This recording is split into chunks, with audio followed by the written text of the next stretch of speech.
प्यारे भाइयों और बहनों, कुछ हस्तियां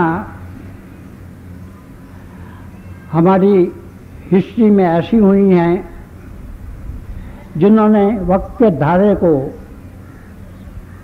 मोड़ दिया है। उन्हीं में से एक महान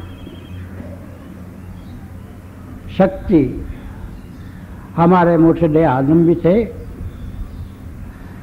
ऐसी हस्तियां नई ट्रेडिशंस बनाती हैं।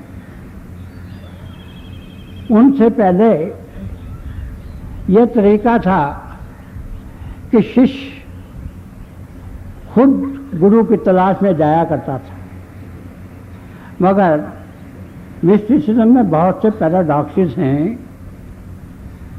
आम तो कायदा ये है कि जो प्यासा है वो कुएं के पास जाता है,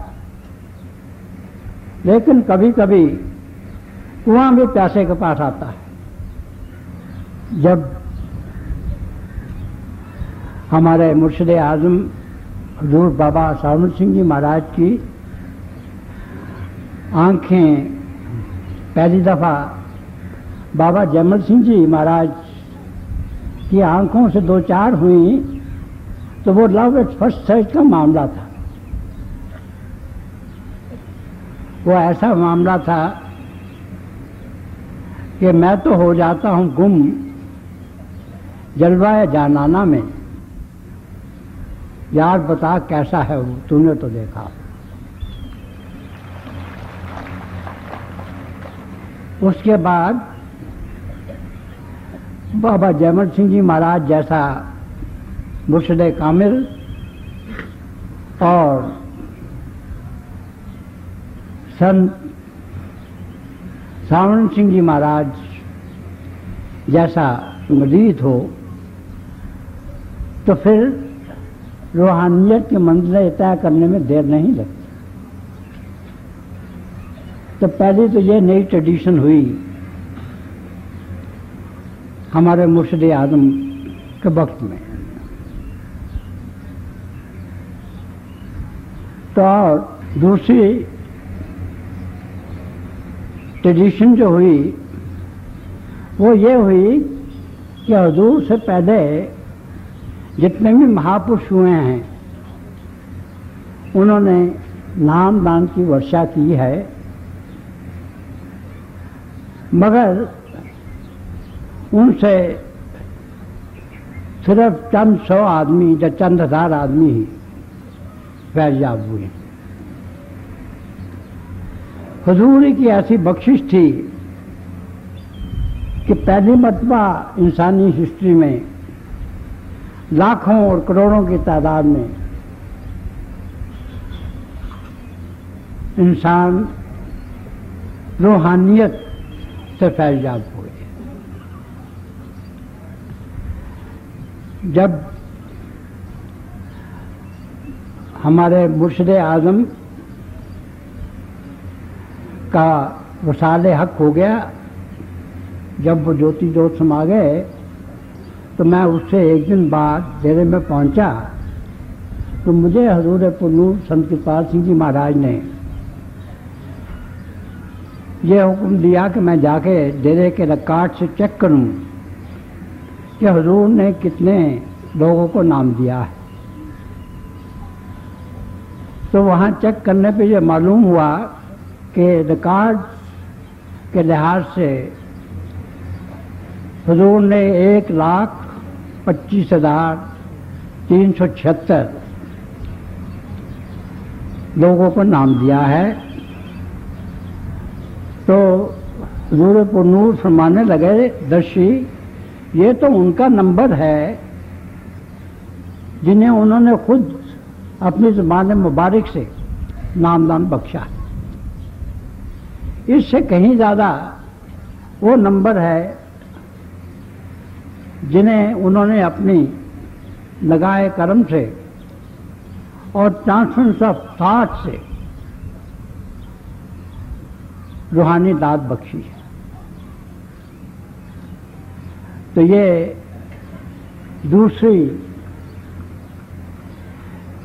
ट्रेडिशन थी जो उन्होंने शुरू की और ये अब बढ़ती चली जा रही है। मैंने इसके मुतल्लिक़ एक शेर कहा था कि बतौफ़े शम्मे नूर अफ़सां सफ़े परवाना मिया है और हजूम सरफरोशां बट बदे जानाना मिया है।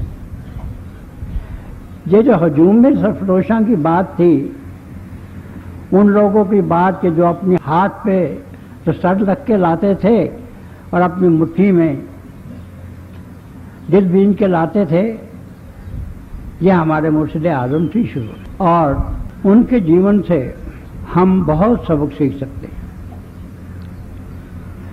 वैसे तो इन हस्तियों के पास अगर हमें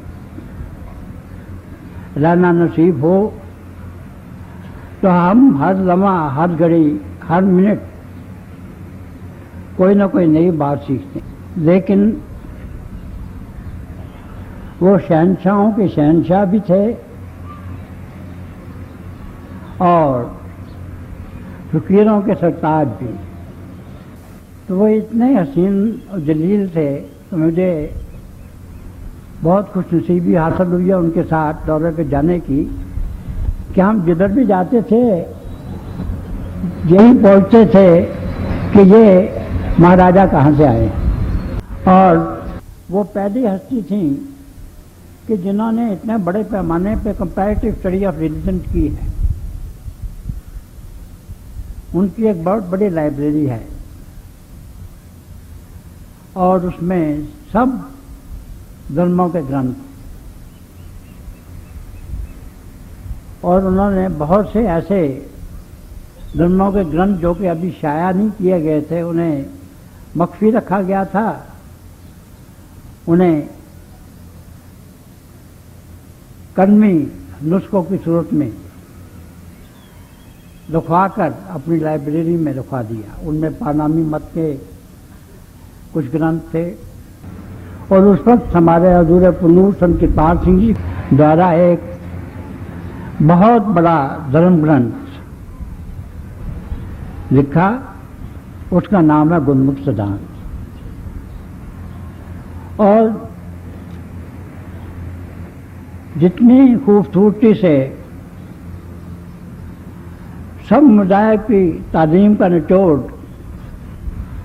गुरमुख सिद्धांत में पेश किया गया है और कहीं पेश नहीं किया गया।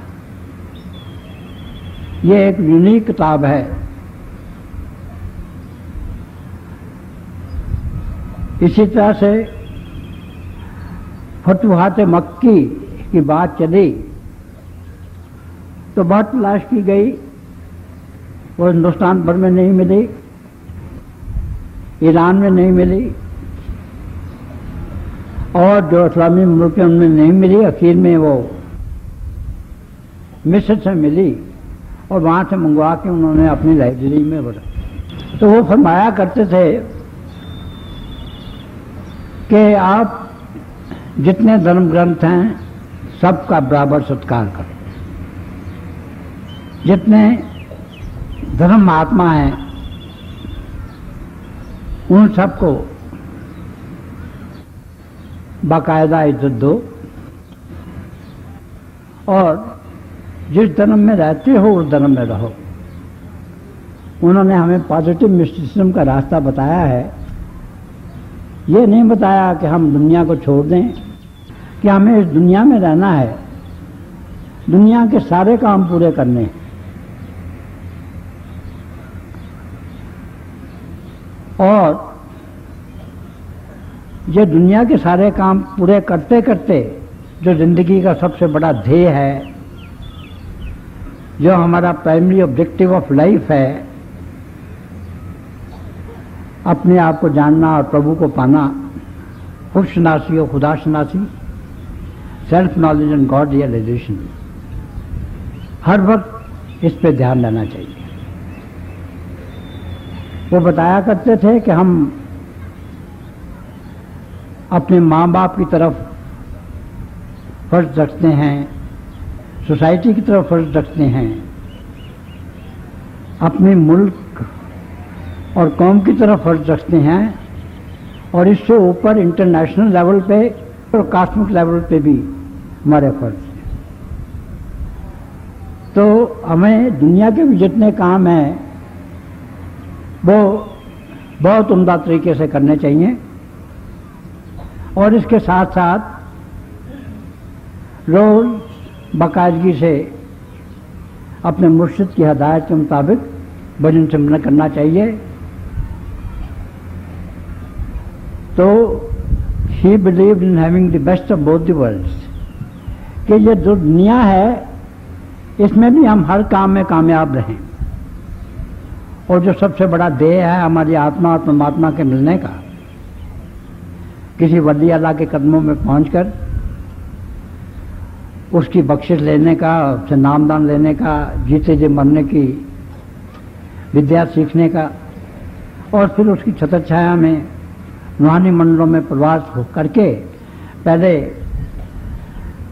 अपने गुरु में लीन होने का और फिर जाके प्रभु में लीन होने का, इसे हम पूरा करें। इन दो स्टेजेस को सूफी फिर शेख की और फिला की स्टेजेस कहते हैं। और ये तभी पॉसिबल है कि अगर हम इस स्टेज में पहुंचे तो फिर जब हम आते हैं तो हम प्रभु का प्रेम अपने साथ ले आते हैं, क्योंकि प्रभु प्रेम है। प्रभु को मिलने का रास्ता भी प्रेम का है और हम भी प्रभु की अंश होने के नाते से प्रेम है। इसीलिए उन्होंने हमें प्रेम करना सिखाया है सारी दुनिया से। दशमेश पिता ने कहा है, साज कहूं सुन ले सबे, जिन प्रेम कियो तिन्हीं प्रभ पाया। तो यही उनकी तालीम थी कि हम सबसे प्रेम करें, सारे इंसानों से भी नहीं, सिर्फ हैवानों से, परिंदों से, कीड़ों मकोड़ों से और जितनी भी ये सब्जियात हैं उन सब से, हर फूल से, हर कली से और हर जर्रे जर्रे से। और वो खुद प्रभु रूप थे और जो इनके चरणों में पहुंचता था उसे भी वो ये जो विश्व प्रेम की दौलत है नसीब कर लेते थे, ताकि वो भी चारों तरफ ये लव जो प्यार है ये चारों तरफ फैलाए। वो फरमाया करते थे कि मैंने नूर की इतनी टार्चें जो हैं वो तो जला दी जितने लोगों को मैंने नाम दिया। अब अगर इनमें से आगे हर एक 10-10 भी और टार्चें जलाए तो धीरे धीरे ये खुदाई नूर इतना फैलेगा कि सारे कुर्रे को हमारे, बल्कि बाकी कुर्रों को भी अपने हाथ में ले लेगा। तो उनकी तालीम यही थी कि जुनून तलाश करे, जुल्मत खरीद से कहो, जुनून किरण है, किरण के सिवा कुछ और नहीं। तो उन्होंने हमें प्यार का, मोहब्बत का ये रास्ता दिखाया है। और उनकी तालीम तो सबके लिए थी कि तेरा नगमा नूर और बेदारी का एक पैगाम है और ये पैगाम कुल इंसानियत के नाम है। और वो हमें यही बताते थे कि भाई गले लगा लो हर इंसान को कि अपना है और चलो तो राह गुजारों में बांटते हुए प्यार। और हम जो खुश नसीब हैं जो उनके चरणों में बैठे हैं, उनमें से हर एक यही कहता है कि मैंने सीखा है ज़माने से मोहब्बत करना, तेरा पैगाम में मोहब्बत मेरे काम आया है। तो उन्होंने विश्व प्रेम की तालीम दी और जितनी भी रूहें प्रभु को मिलने के लिए तड़प रही थी, बिलक रही थी, सिसक रही थी, उन सबको नामदान की बरकत दी। और फिर उसे जीते जी मरने की विद्या सिखाकर अपनी रहनुमाई में उन्हें तारों, चांद, सूरज से ऊपर ले जाकर अपने दिव्य स्वरूप की बख्शिश की और इसके बाद अपनी जानमाई में उन्हें सूक्ष्म कारण देशों से ऊपर जाकर उस स्टेज पे पहुंचा दिया कि जहाँ असली अमृतसर है, जहाँ असली मानसरोवर है, असली सचश्मा कौशल है, असली fountain of the water of life है। और वहाँ जब आदमी अमृत पीता है तो सब बलाएं उसकी दूर हो जाती हैं और उसे पहली दफा ये प्रतीत होता है कि मेरी जात वही है जो प्रभु की जात है। और वहाँ जाकर वो सोहम पुकार उठता है और उसके बाद फिर ऊपर की जितनी हायर लेवल ऑफ कॉन्शियसनेस हैं, चेतनता के जितने कोने हैं उनमें से गुजार कर सचखंड में पहुंचा देते थे और उसके बाद उस आखिरी मंजिल में पहुंचा देते थे कि जहाँ पहुंचकर आत्मा का और परमात्मा का मिलाप हो जाता था। वहाँ सच्चाई सच्चाई है, मस्ती मस्ती है, खुशी खुशी है और वहीं जाके हम अवधि होते हैं, वहीं जाकर हम लाफानी होते हैं, जावेदानी होते हैं, इटर्नल होते हैं, इमॉर्टल होते हैं। और जहाँ पे जाकर 84 लाख जियाजून का फिर चक्रव्यूह नहीं रहता है। तो उनका मार्ग जो था, जिसे पॉजिटिव मिस्टिसिज्म के नाम से मैं पुकारता हूँ, वो यही था कि भाई अपनी कित करो, हक हलाल की रोजी कमाओ, उसमें से जितना कम से कम अपने पे खर्च जरूरी है वो करो, बाकी जो है उससे प्रभु की मखलूक की मदद करो। हमारी ज़ुबान में ऐसी मिठास होनी चाहिए कि अगर कोई दुनिया का जख्म खुर्दा हमारे पास आ जाए तो हमारी बातें उन पर मरहम का काम करें। ये खुद बहुत विनम्र होते हैं। अगर आपने ह्यूमिलिटी की, नम्रता की अगर कोई तस्वीर देखनी हो तो आप किसी ऐसे महापुरुष के दर्शन कीजिए। और सेवा के तो वो पुंज होते हैं, अपना सारा वक्त करके खुदा की वो खिदमत करते हैं। और फिर सबसे बड़ी बात ये कि जिंदगी का सबसे बड़ा जो ध्येय है अपने आप को जानने का और प्रभु को पाने का, self knowledge and God realization का, वो इसी जन्म में हमको बख्श देते। हमारे मुर्शिद आजम वो बांगे दहल कहा करते थे कि अगर मुक्ति मरने के बाद मिलनी है तो मैं इसे दूर से सलाम करता हूं। वो तो उसी मुक्ति को मानते थे जो हमें इसी उम्र में, इसी जिंदगी में मिले। और वही अपनी नज़र जां फिजा से हम सबको निहाल करते थे और हमारी जो दुनिया भी सवार देते थे और अगली दुनिया भी सवार देते। आज के दिन जब मैं एक दर्द, एक टीस अपने सब उन भाइयों में और दूसरों में भी देख रहा हूं कि जिन्हें उनके चरणों में बैठना नसीब हुआ, जिन्होंने उनसे नामदान लिया। हुजूर ने फरमाया था कि आपके ये जो रूहानियत की धारा चली है ये बहुतों का उद्धार करेगी। और यही हम कह रहे हैं, क्योंकि एक वली अल्लाह का कहा हुआ खुदा का कहा हुआ होता है। रोज उनका मिशन बढ़ रहा है। आज ये वक्त आ गया है कि दुनिया का पत्ता पत्ता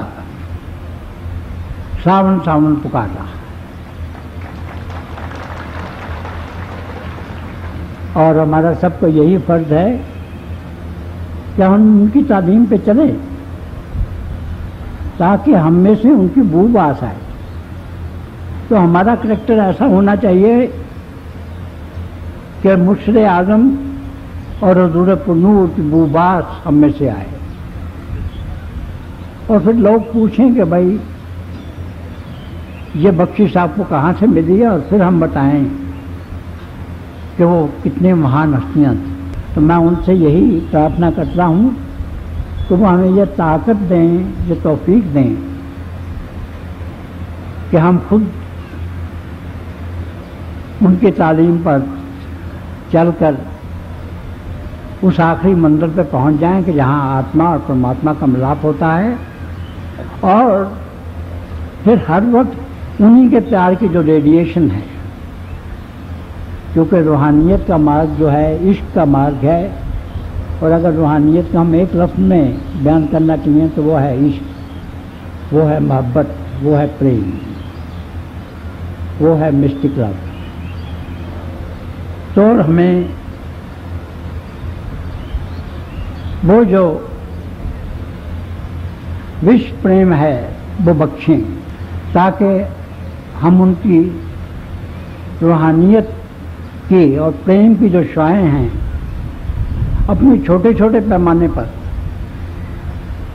चारों तरफ बखेर दें। और ये जो हमारी दुनिया है ये सारी की सारी रूहानियत से ओत प्रोत हो जाए और हर तरफ सुख, हर तरफ शांति हो जाए। वो शांति के अलंबरदार थे, वो प्रेम के अलंबरदार थे। मैं एक किस्से पे ख़त्म करता हूँ कि अमन की बात चले, प्यार का पैगाम चले।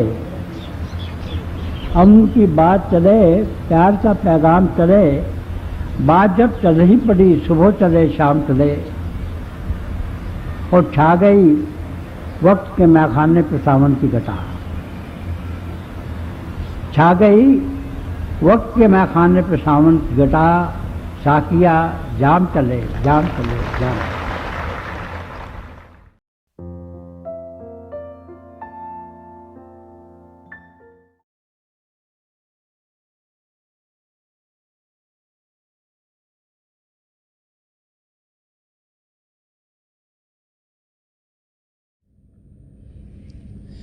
प्यारे भाई और बहनों, अभी हम सब दयाल संदर्शन सिंह जी महाराज की दिव्य वाणी सुन रहे थे। जब भी हमें संदर्शन सिंह जी महाराज के शब्द सुनने को मिलते हैं तो एक नया रास्ता हम सब के लिए खुल जाता है, जिसके ज़रिए हम अपनी मंजिल तक पहुंच सकें। वो रास्ता प्रेम का रास्ता है, वो रास्ता अध्यात्म का रास्ता है। तो थोड़ी देर के लिए आप सब अभ्यास के लिए बैठ जाएं। आप जहाँ भी बैठे आराम से बैठिएगा, अपनी आंखें बंद कर लीजिएगा और ये आंखों के डेले आई बॉल्स हैं सीधे सामने फोकस होने चाहिए, जैसे 8-10 इंच आपके सामने फोकस हैं। आंखें बंद करते ही वो भाई बहन जिन्हें नाम की देन मिली है आप सिमरन कीजिएगा। और जो भाई बहन यहाँ नए हैं, आप पिता परमेश्वर के किसी भी जाति नाम का जाप कीजिएगा। जाप मन ही मन करना, ऊँचा नहीं दोहराना। आपके सामने रोशनी के चिन्ह आपको देखने को मिलेंगे। शुरू में शायद ऐसे लगेगा रोशनी आकर जा रही है, रोशनी के चक्र हैं, लेकिन जैसे जैसे आपका ध्यान टिकता चला जाएगा आपको लगेगा रोशनियाँ टिक गई हैं और बहुत से नज़ारे आपको देखने में मिलेंगे। तो जो कुछ आपको दिखता है उसे बड़े आराम से देखिए, प्रेम से देखिए, और आप देखेंगे कि आपकी ज़िंदगी में आपको कितना सुकून मिलेगा, कितनी शांति मिलेगी, और आपकी ज़िंदगी प्रभु के प्रेम से भरपूर होनी शुरू हो जाएगी। थोड़ी देर के लिए आप सब अभ्यास के लिए बैठ जाएं। प्रभु की दया हो कि हम सब जो पिछली सेंचुरी के महापुरुष हैं, हजूर बाबा सावन सिंह जी महाराज, परम संत कृपाल सिंह जी महाराज और दयाल पुरुष संत दर्शन सिंह जी महाराज, उनके वचनों को अपनी ज़िंदगी में ढालें और अभ्यास के ज़रिए प्रभु की प्राप्ति करें। थोड़ी देर में आप सबको इस अभ्यास से उठाऊंगा और मेरी शुभकामनाएं आप सबके साथ हैं।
छोड़ दीजिए जी।